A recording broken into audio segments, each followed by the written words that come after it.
Thank you. Welcome upstairs at the Moda Center. The universally admired Chauncey Billups, the widely beloved Jalen Rose, and the next mayor of Milwaukee, Wisconsin, Paul Pierce to my right. My name is Michelle Vito. Look, here's the deal. By the letter of the definition, it's only a must-win if somebody actually goes on vacations with a loss. But by the spirit of the definition, there's a must-win for the Blazers. Yes? Absolutely. Without a doubt. No question. Definitely big time. We don't disagree up here. Game 3 is crucial. NBA Countdown is here for it. A tale of two halves. Game 2 was a 48-minute split personality. Step back three, got it! Oh, Damian Lillard! Jitters gone and swagger restored.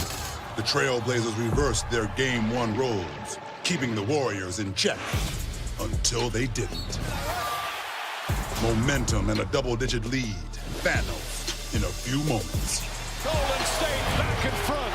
Steph wasn't the only Curry making a splash. Seth Curry from downtown. Seth Curry doing some nice things defensively against his brother. But championship medal snatched the life out of young hustle. Stolen by Iguodala. They stole it, but they earned it down the stretch. If the Trailblazers thought they had the Warriors' number, they miscalculated. And now it's 2-0. Warriors, Blazers.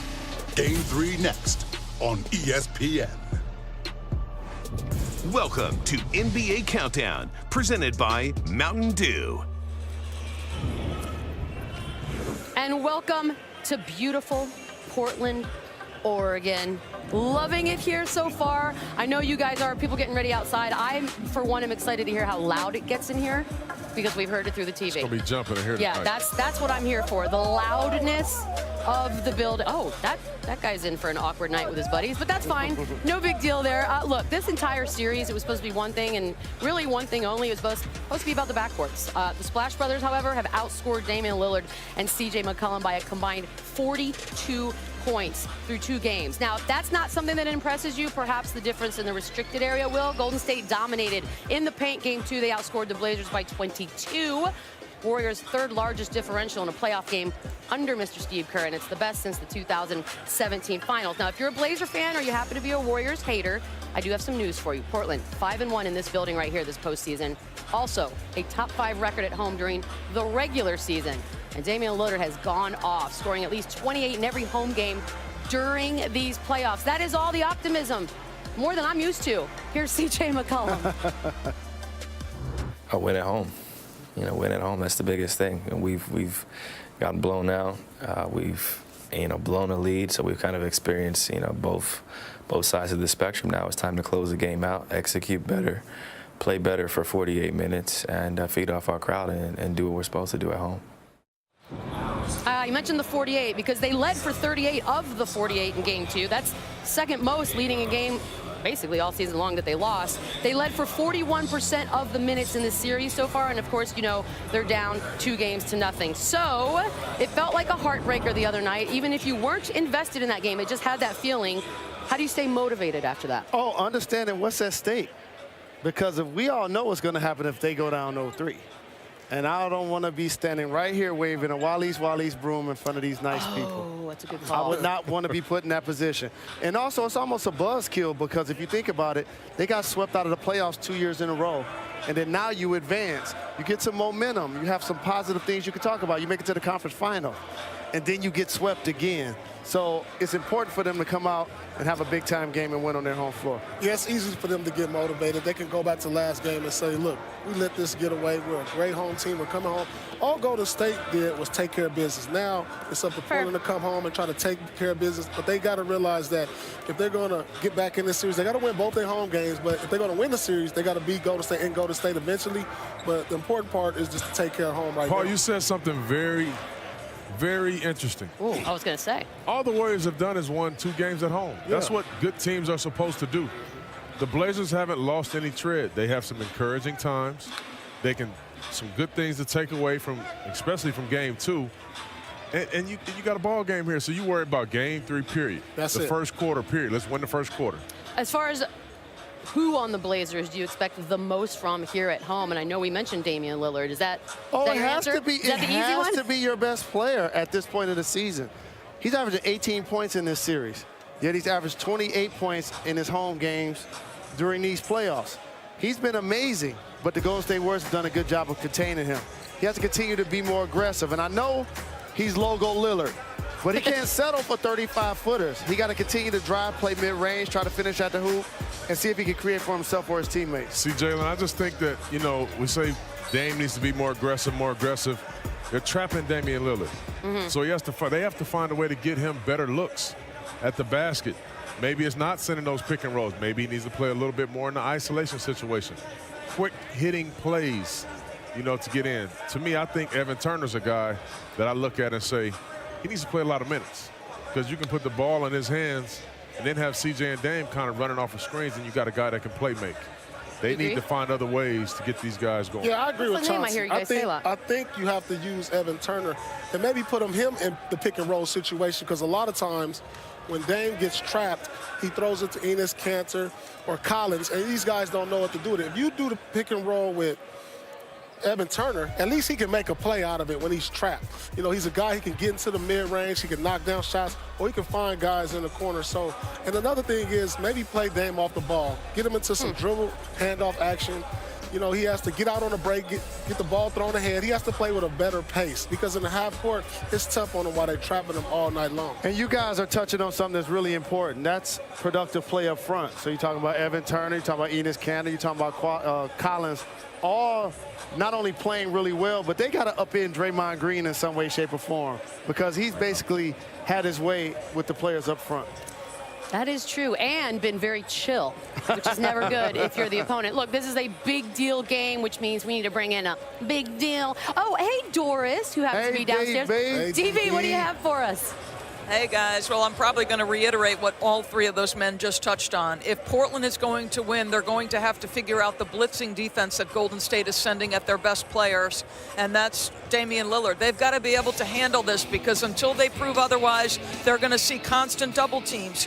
And, okay, so Damian gets trapped. He gives it up to the middle of the floor. Al-Farouq Aminu, now you turn. You got a 2-on-1 situation after the second pass.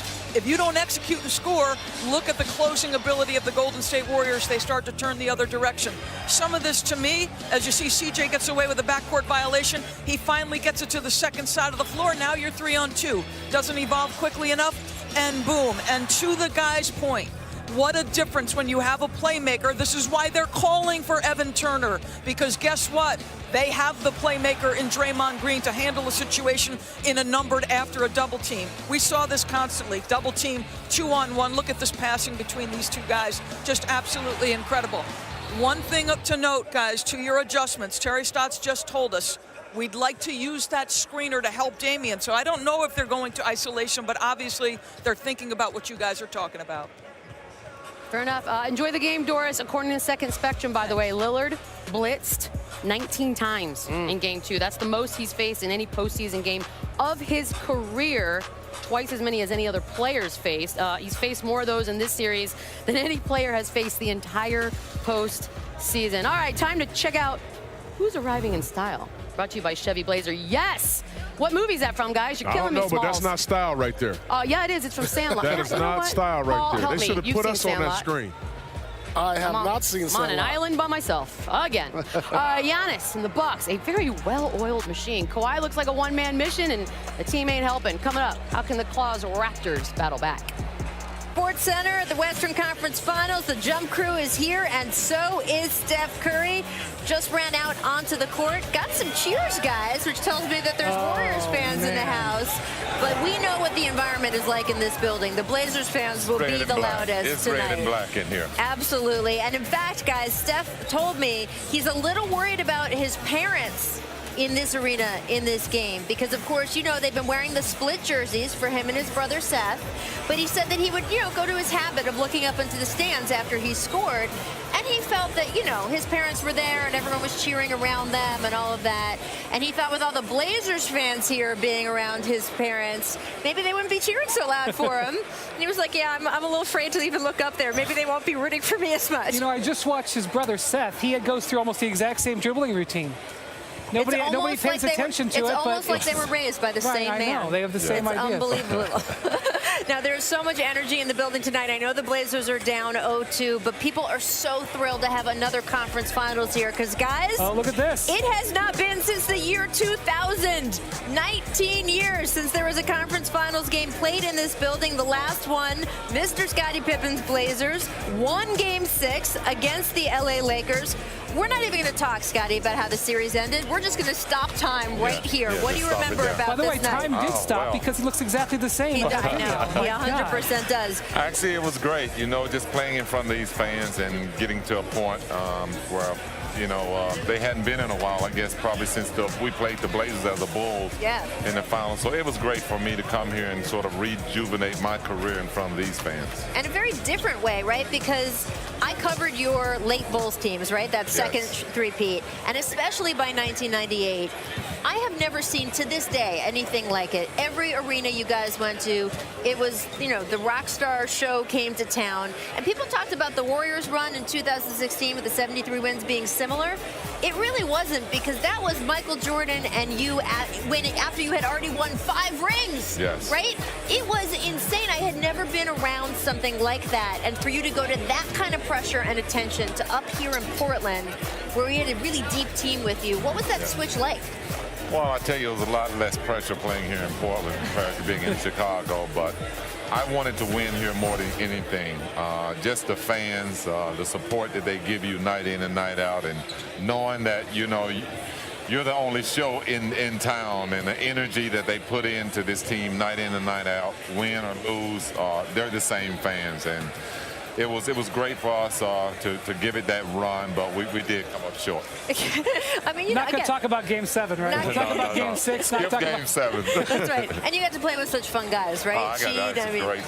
Great teammates. Great teammates here. All right, we got a little jump ball for you tonight because we got the over-unders. You saw Steph Curry warming up just a minute ago and his brother Seth. Well, for Steph, the over-under tonight on points and assists combined is 37.5. Do you think that, I mean, he might hit just 37.5 on the points alone? You taking the over or the under? I'm going to take the under. You are? I expect the Blazers to do a better job on him. The last couple games, I mean, he's been on fire. And I could go even farther and go into the Houston series. So I expect him to play better at home. I agree with the Hall of Famer. I'm going to go under 2. I think Steph's due for a little bit of a cool-off. Now that I've said it, he'll score 45, but I think they're going under 2. All right, we've got both brothers on the screen here, so let's go over to Seth Curry. The over-under in Vegas tonight, they're predicting a cool-off for him as well, which happens with role players, right? He probably played one of the games of his life in Game 2. They're saying that the over-under for his combined points, rebounds, and assists is 11.5. Now, he scored 16 points, just the points, in the last game. 19 if you totaled them all up in the last game, the way they're totaling them up. Over-under, what are you taking on the little brother? Is it too late for me to put up a bet? I'm going over. I feel like he's going over. He's got a lot of open shots in this series that he's missed, so I expect him to have his highest Agree with the Hall of Famer that they're trapping the heck out of Damian Lillard. Yes. Right. It's freeing up shots for the role players. That's why we've seen Harkless score more.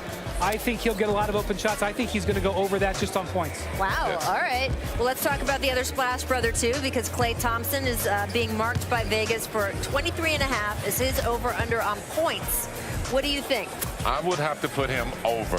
Okay. I feel like this is going to be a big game. He's always been a good shooter when it comes to going on the road, and I think they rely on his shooting on the road. I would like to disagree with the 6-time champ, but I am also going over. Hometown, Klay is very comfortable here, loves it. I say he is comfortable in this building. I say Steph is a little off his game. Klay delivers on his, and we have a great game tonight. Klay was talking a little bit about yesterday, just how much he loved Portland, how much he loved growing up here.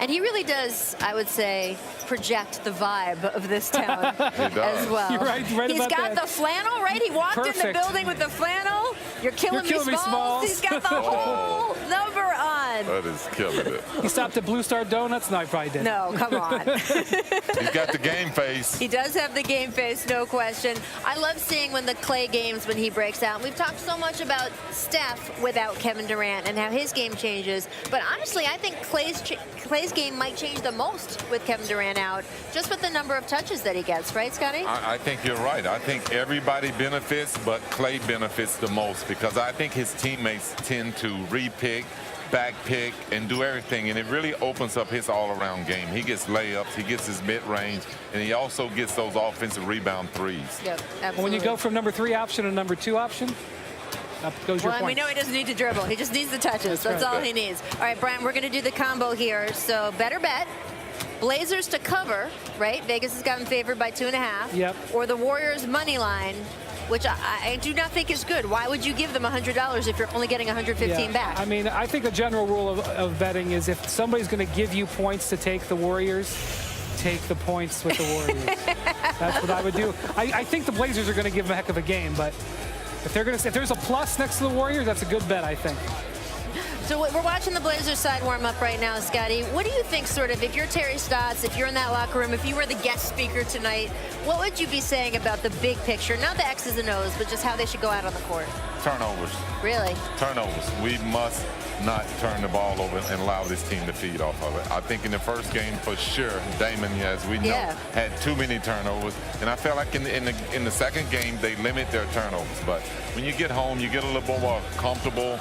But I think they got to realize that this Golden State team is a real good defensive team. They feed off of turnovers. And that's where they score a lot of points. They have to limit that. Damian Lillard is averaging 14 shots a game in these first 2 games, 12 in game 1, 16 in game 2. He averaged 21 a game in the last series, 23 a game in the OKC series. He has got to get looks. Now, I know what he would say. He would say, look, they are double teaming me. They are forcing the ball out of my hand. But he has got to overcome that. And I also think, I don't think he's been very decisive. He's been caught in the air. That's what Scotty was saying. He's got to just come with more force. Yeah, I think he's got to have a clarity to his game tonight. This is his building. This is where he's had so many good feelings. Be decisive.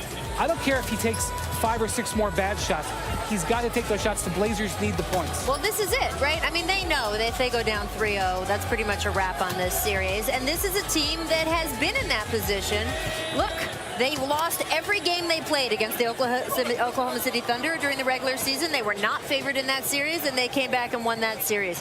They were not favored in the series against Denver. They were down 3-2 in that series, and when they absolutely had to win 2 games, they won 2 games. I don't know if they're going to be able to do that here, but they have been in that position. They're comfortable in that position, so that when, after game 2, they looked at the cameras and they said, oh, they took care of home, now we got to take care of home. It sounded like a line, I think, to a lot of people, but for them, they actually believed it. Yeah, and it does work sometimes, but the deeper you go into the series, you must learn how to win on the road.